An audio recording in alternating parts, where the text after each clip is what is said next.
No, it ain't gonna happen like that. It says, pray ye therefore the Lord of the harvest that he will send forth laborers into his harvest. Laborers. Yep. Laborers. Who are the laborers? Workers. Workers, man. We're the laborers. So what we doing right here and now, this is the labor. Yep. This is the labor, man. Come on with it, my brother. This is Luke 19:12. He said, therefore a certain nobleman went into a far country to receive for himself a kingdom and to return. He's dealing with Yahushua. And he called his 10 servants and delivered them 10 pounds. Oh, I love this one. I quote this scripture a lot. And said unto them, occupy till I come. Well, occupy, what does it mean? Can you do me a favor, Apostle? Hold that scripture. Well, I want you to read that again, but I want to bring out the etymology of the word occupy. Okay. Yeah. Occupy. That means fucking be busy, doing something. Okay, that's why I'm gonna read the definition to really drive the point home. Occupy. Mid-14th century Occupian to take possession of and retain or keep, also to take up space or room or time, employ someone. Employ, which means work. When you're employed, that means I'm employed, I'm working, I'm busy. It says take up, excuse me. It says take up and keep. What are we supposed to take up? The mantle of Yahushua. What was Yahushua doing? The work, he was busy. Him and the disciples were always moving around preaching. Then you had other men, the 12 disciples, the book of Acts. When Yahushua left, he said, do this work, right? You had the 12. Right? Then you had the other disciple, the Apostle Paul. He stayed occupied. That's pretty much all the Apostle Paul and Barnabas and the other men that was with him was doing, along with the 12 disciples and the other members of the church. They took up the mantle of Yahushua. They kept it. Yahushua said, "What? Keep my works." Right? Even endure to the end, the same shall be saved. That's right. So that's occupy. That's the definition of occupy. So that means employ, take up, keep my works unto the end. Yahushua said that, right? To be busy. To be busy, working. You see what I mean? So that's what we're supposed to be doing. As we're doing right at this moment. This is what we do. Yep. Right? This is the reason why the apostles on down are always talking about, starting with Apostle Tahar, right? Being on fire for the truth. Yep. Which he's not wrong for saying that. No. But you got dudes that actually get or have gotten offended and fill out the truth behind that. Yeah, those are exhortations. You got dudes that are dudes that look, man, Apostle Tahar team, you gotta do this in the video, man, that's some bullshit. But you know what? I don't, realistically, there was a time maybe where I would have gotten angry, or one of the other Apostle Ramdab here would have gotten angry, or even Apostle Tahar, Gabar. But now the Lord raises your level of understanding, man. Yeah. Really, I don't even get mad no more. I'm not even angry at them guys. I'm not even angry at them guys, man, because yeah, because we understand the praise of the higher calling. That's the precept in the book of Philippians. I press toward the mark for the praise of the higher calling. I think that's how it goes. You see, if you was to go for a woman, you want to get this woman, you want to get this house, you go all out to get these things in the world. What about this truth, man? What about the greater prize be? The apostles continue, man. When a brother tell me, look, man, I don't fucking want to do videos. Okay, don't do it. You don't got to. Come on with it, my brother. Proverbs 14:29. He that is slow to wrath is of great understanding, but he that has hasty of spirit exalts his folly. Right, because like the apostle saying, you don't really get mad anymore, which we don't. I mean, certain times we do, but for the most part we don't, because the scriptures say that he that is slow to anger is of great understanding. Your understanding increases. And you understand that you have to have these examples. So why waste your time on getting mad, something that is unavoidable? You know, because the Lord said that all of these things have to happen. Every prophecy in the scriptures has to be fulfilled. Everything. So you have to have those examples. The Apostle Paul said, he said, you know, whether in pretense or in sincerity, Yahweh Shai is preached. So you have those that are sincere, you have those that are faking the funk. But he said that has to happen. He said, and I therein do rejoice.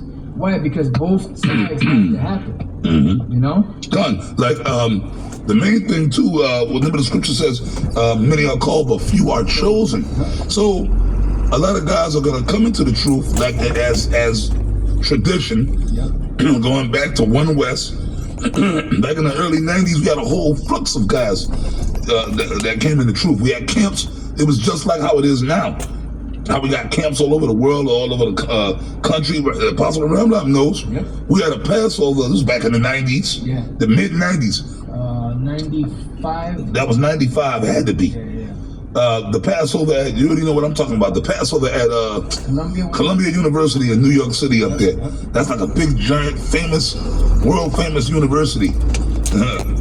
Infamous Passover. That's when the Wu-Tang Clan was even there.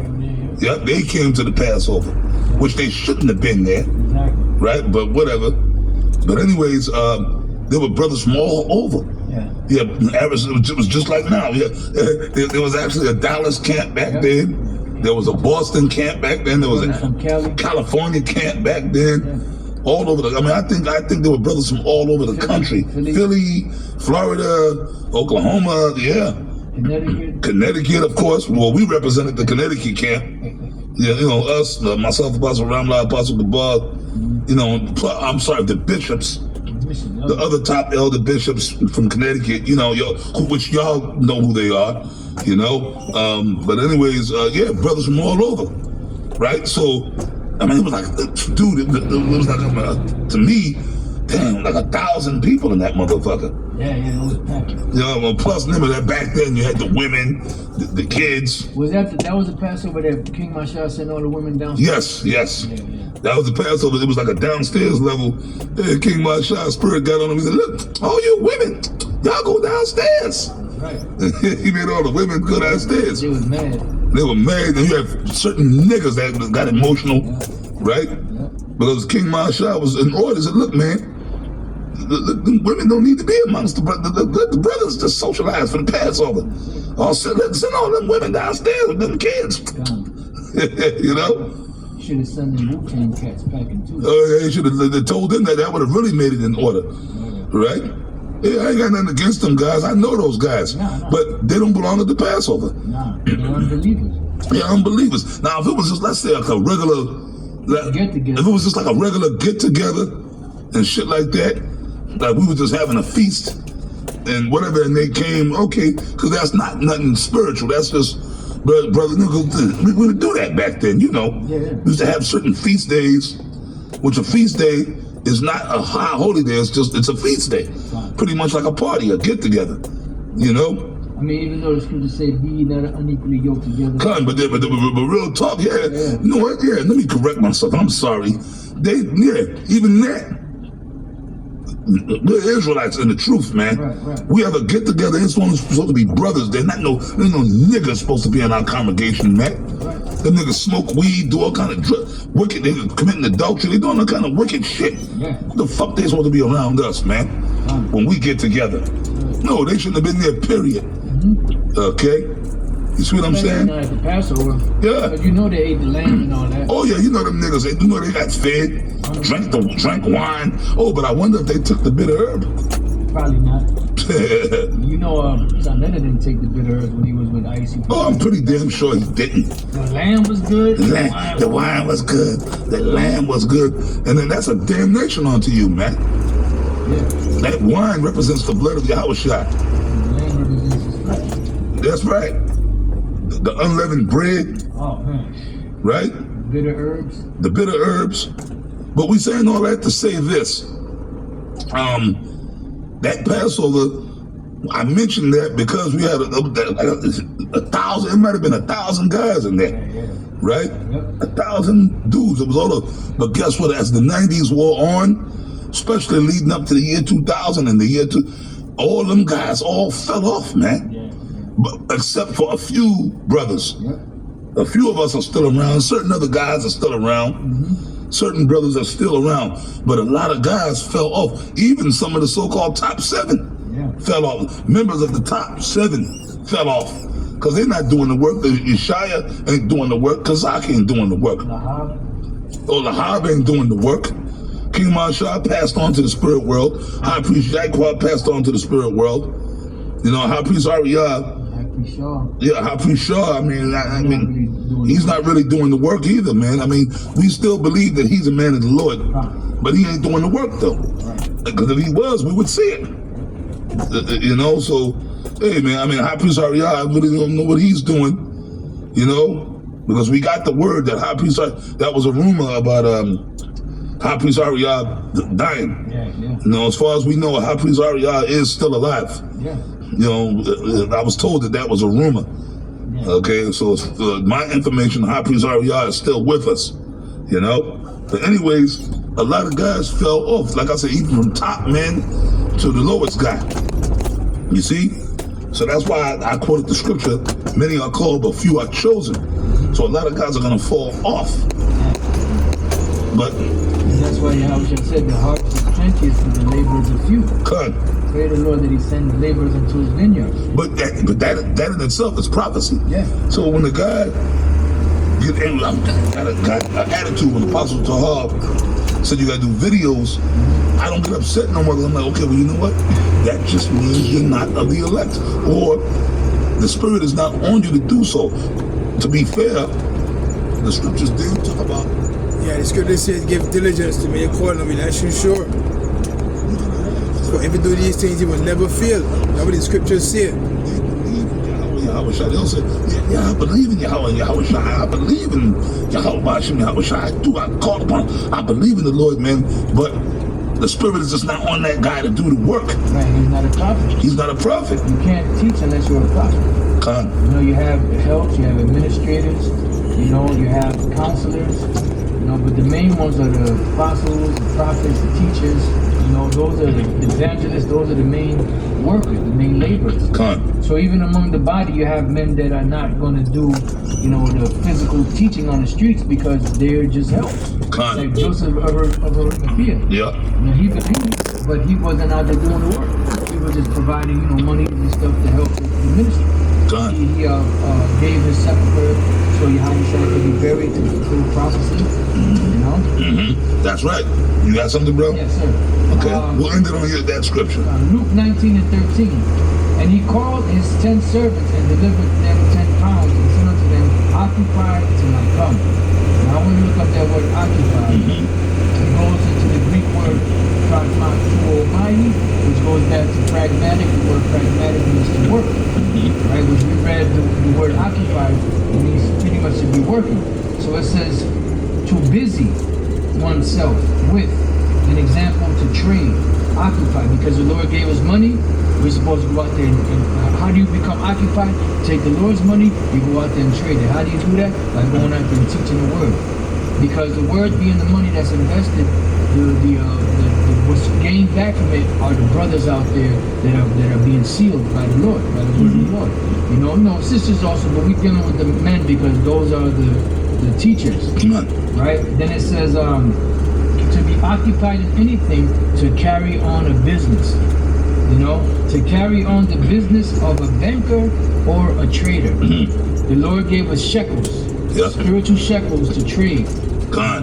And the workplace is what? The agora, which is the marketplace out there on the streets, the highways and the byways. Yeah, that's what we supposed to like brokers on Wall Street, man. Yeah, that's right. They all up into it, trading to make money. What's the money? The money is working up the brothers, trading to gain worth the elect. Yeah, the understanding of the scriptures.